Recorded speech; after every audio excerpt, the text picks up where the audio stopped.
چلیں بولنا شروع کریں. السلام علیکم، میں مہرین شفق ہوں. ریسنٹلی آپ نے میرے بارے میں شاید سوشل میڈیا پہ دیکھا ہوگا. I am a student. I have done my private graduation from Punjab University and I have cleared 11 subjects of chartered accountancy inter CA inter. میں نے ریسنٹلی GCU لاہور میں اپلائی کیا تھا فار BSc اپلائیڈ مینجمنٹ، لیکن مجھے ایک بہت ہی عجیب واقعے کا سامنا کرنا پڑا وہاں پر. جب میں وہاں انٹرویو کے لیے گئی تو ان کی کوآرڈینیٹر نے مجھ سے فارمل پروسیجر کے بعد یہ کہا کہ آپ کو ہم انٹرویو کے لیے فارورڈ نہیں کر سکتے کیونکہ آپ نے نقاب کیا ہوا ہے، اور یہ ہماری نئی پالیسی ہے کہ ہم نقاب والی لڑکیوں کو اس ڈپارٹمنٹ میں نہیں لیں گے. میں نے ان سے کہا کہ آپ مجھے انٹرویو پینل تک فارورڈ کر دیں، میں انٹرویو میں جا کے یہ بات ڈسکس کر لوں گی ان سے. انہوں نے کہا کہ جب تک MSD ڈپارٹمنٹ جو ان کا ہے مینجمنٹ سائنس ڈپارٹمنٹ، جس کورس کے لیے میں نے اپلائی کیا تھا، انہوں نے کہا کہ اس ڈپارٹمنٹ کے ڈائریکٹر نجف یاور جب تک نہیں آئیں گے تو ہم آپ کو انٹرویو کے لیے فارورڈ نہیں کریں گے، کہ آپ کا انٹرویو پرسنلی وہ لیں گے. After a weight of 2 hours انہوں نے مجھے انٹرویو کے لیے فارورڈ کیا، اور جب میں انٹرویو میں گئی تو ایک کیجول نارمل انٹرویو کے بعد انہوں نے مجھ سے سڈنلی جو پرسن تھے وہاں پہ فیکلٹی ممبر جو نجف یاور کے ساتھ بیٹھے ہوئے تھے، انہوں نے میرا فارم اٹھایا. He turned it towards my face and he said, آپ کی تو تصویر لگی ہے یہاں پہ. I said so. تو انہوں نے کہا تو آپ نے ویل کیوں کیا ہوا ہے؟ I was shocked. اگر آپ کی مگر میں یا کوئی اور بھی فیمیل اپنی کوئی فوٹوگراف وہ کسی بھی انسٹیٹیوٹ کے ساتھ سبمٹ کرواتی ہے تو اس لیے نہیں ہوتی ہے کہ بعد میں اس کے میل ٹیچر اس کو دکھا کے اسے پوچھیں کہ اگر پکچر سبمٹ کروا رہی ہیں تو آپ نقاب کیوں کر رہی ہیں. That picture was not for general public, that was for the respect of the procedure. ایک فالوڈ پروسیجر تھا. میں مانتی ہوں کہ ایک انسٹیٹیوٹ کا یہ رائٹ ہے کہ وہ ایک ریکارڈ، ایک ویریفیکیشن ریکارڈ رکھے اسٹوڈنٹس کا، اس لیے میں نے وہ فوٹو دی تھی. But that was not for general public. یہ میرا ڈیسیجن ہے کہ میں جنرل پبلک میں کیسے اپیئر ہونا پسند کرتی ہوں، ود اور وداؤٹ ویل. اس کے بعد جو ان کے ساتھ جو مسٹر نجف یاور بیٹھے ہوئے تھے اس ڈپارٹمنٹ کے ڈائریکٹر، انہوں نے مجھ سے کہا کہ ہماری یہ پالیسی ہے کہ ہم ویل والی لڑکیاں ہم نہیں لیں گے. آپ سے پہلے بھی جو ویل والی لڑکیاں یہاں پڑھ رہی ہیں تو انہوں نے کچھ ایشو کریٹ کیا ہے، ایک کی جگہ دوسری آ جاتی ہے، ہمارے میل لیکچرارز ہیں اور ہمارا یہ پرابلم ہے، ہم اس وجہ سے نہیں لیں گے. I was shocked. میں نے ان سے کہا کہ سر یہ پالیسی آئی ڈونٹ تھنک یہ GC کی پالیسی ہے. سر ہم فرانس کے یا چائنا کے یا کسی اور کنٹری کے اگینسٹ کیسے پروٹیسٹ کریں گے اپنے لاس کے لیے جب ہماری اپنی اسلامک ریپبلک آف پاکستان ہمیں اس بیس پہ ریجیکٹ کرے گی.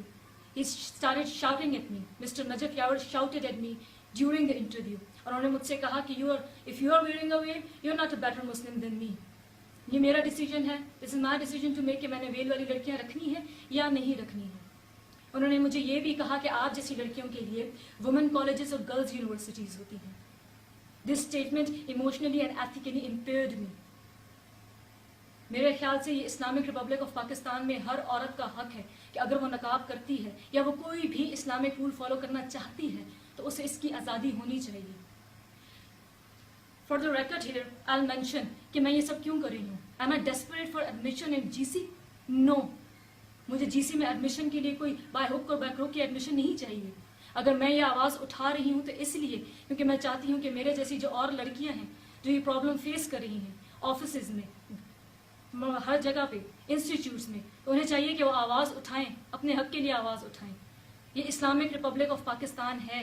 یہاں پہ ہمیں پردہ کرنے سے، برقع پہننے سے کوئی نہیں روک سکتا. آج نجف یاور جیسے ایک ڈائریکٹر کو اپنی پرسنل کیپیسٹی میں ویل سے پرابلم ہے، کل اسے عبایا سے پرابلم ہوگی، لیکن ہم اپنے آپ کو تبدیل نہیں کریں گے کیونکہ یہ ہمارا بیسک رائٹ ہے. What if I was wearing a jeans and a shirt and I was a severe case of kleptomania؟ تب کیا انٹرویو پینل یہ کیس کر سکتا تھا؟ لیکن چونکہ میں نے ویل پہنا ہوا ہے تو I am a threat to their university. میرا GC سے بھی یہ ریکویسٹ ہے کہ اگر تو ان کا یہ ریٹن رول اور ریگولیشن ہے تو وہ اس کو سامنے لائیں. When the candidate is filing the application یا وہ ان کی سائٹ پہ جا کے ان کے رولز ریگولیشن پڑھتے ہیں تو انہیں چاہیے کہ وہ اس میں کلیئرلی ڈیفائن کریں کہ ہم یہ اسٹوڈنٹس ہیں. اگر کوئی اسٹوڈنٹ پردہ کرتی ہے، کوئی اسٹوڈنٹ اس طرح آتی ہے، اس طرح آتی ہے، ہم اسے نہیں رکھیں گے. اگر یہ نجف یاور نے اپنی پرسنل کیپیسٹی میں he insulted me in the interview panel, he owes me an apology. میرا سٹانس یہ ہے کہ I really want to go to high court and I want to sue him. یہ اگر ڈیسیجن اس نے اپنی پرسنل کیپیسٹی میں لیا ہے اور یہ GC کا ڈیسیجن نہیں ہے تو he is answerable for his act. اور اگر یہ GC کی پالیسی ہے تو بھی this is not applicable in Islamic Republic. This is Islamic Republic of Pakistan. For the record I'll mention again, میرے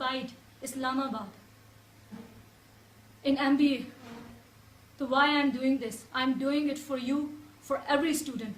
I want you to stand up for your right.